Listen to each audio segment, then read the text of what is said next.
见证。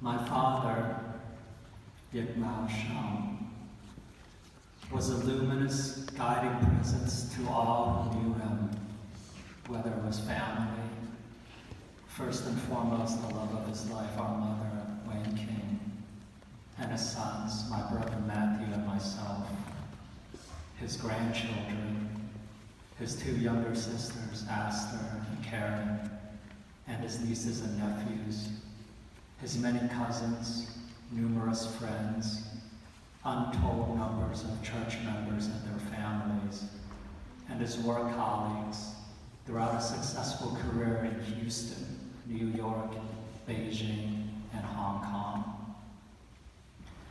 Until the end, his life was rich with love, adventure, and good fortune, and his generous spirit touched all he came in contact with, who was ever in need of help and a guiding hand.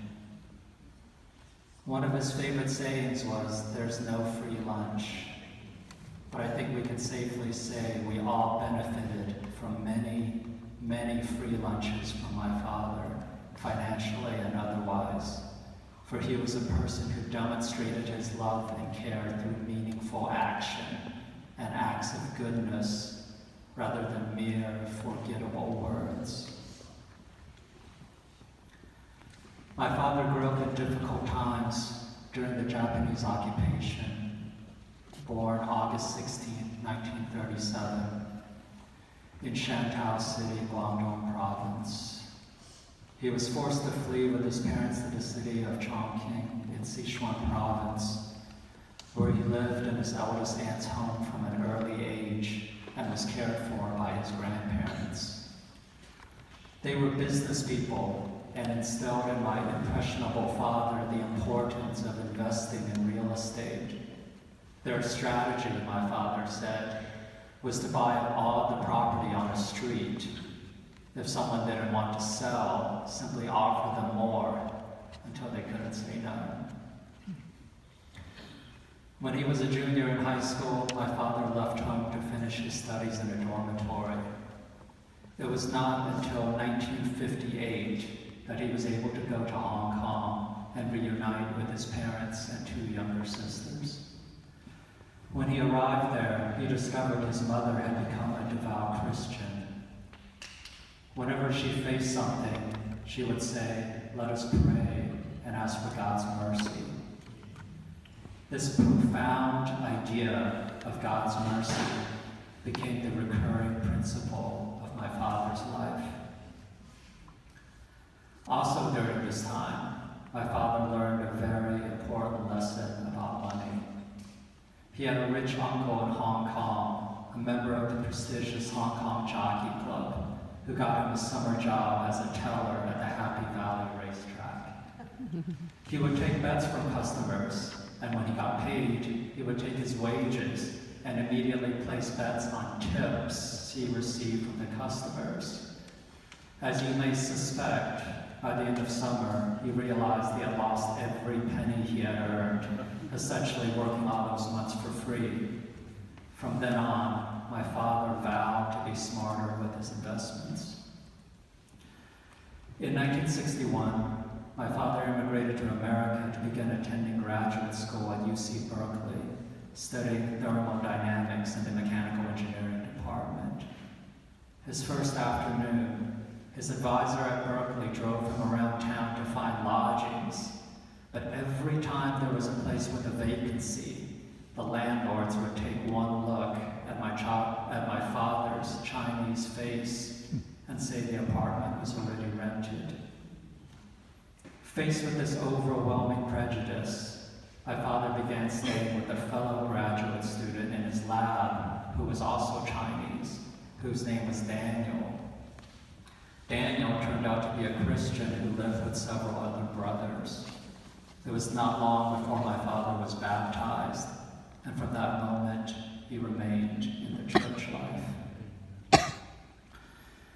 During this time, to support his living, my father worked as a busboy in a Chinese restaurant for cash under the table.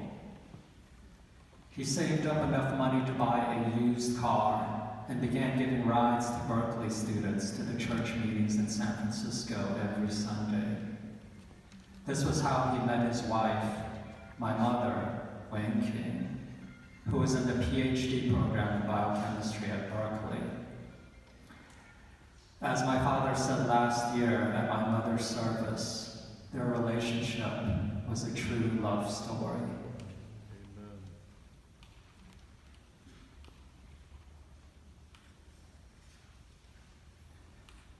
They married in 1964 and moved to Boston the next year, my mother working on a postdoc at Harvard and my father getting his PhD at Brown. In 1968, my parents moved to Houston. At that time, the church in Houston was barely established, and my parents opened their homes for meetings.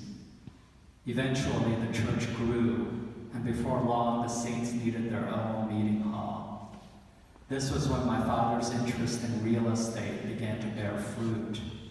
Using his real estate license, my father helped migrating saints sell their previous homes without commission, and then helped the church in Houston buy land on which to build the meeting hall.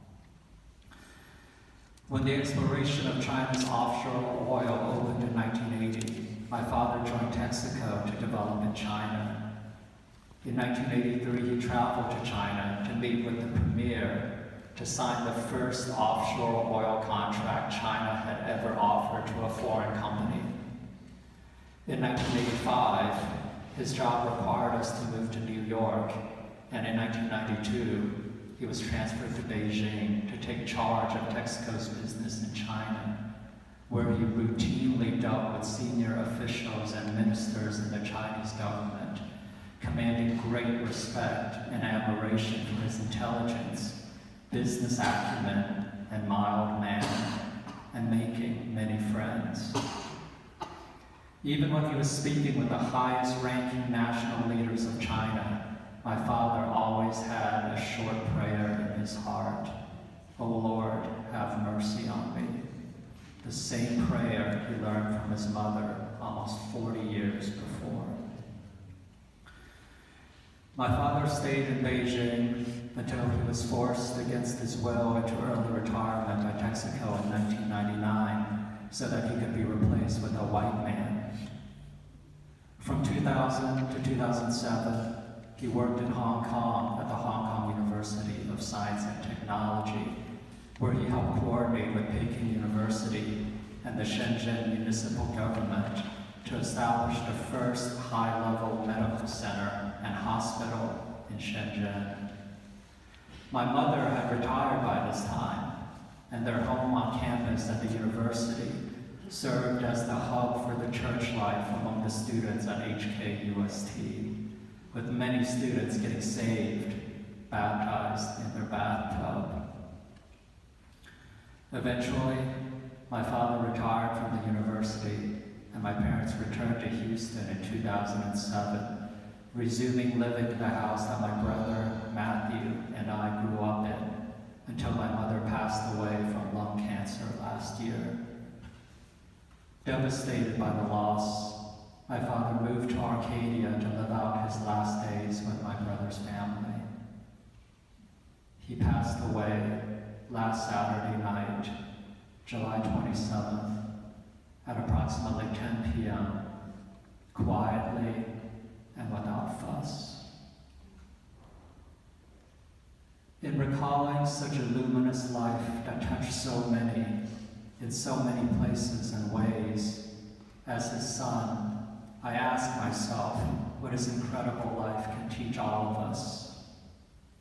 Number one, always invest in real estate, never horses. Number 2, your good acts will always speak louder than words. Everything about his and my mother's life together attests to a generosity of spirit as they gave and shared their life, opened their home, and helped the less fortunate without any need to advertise it.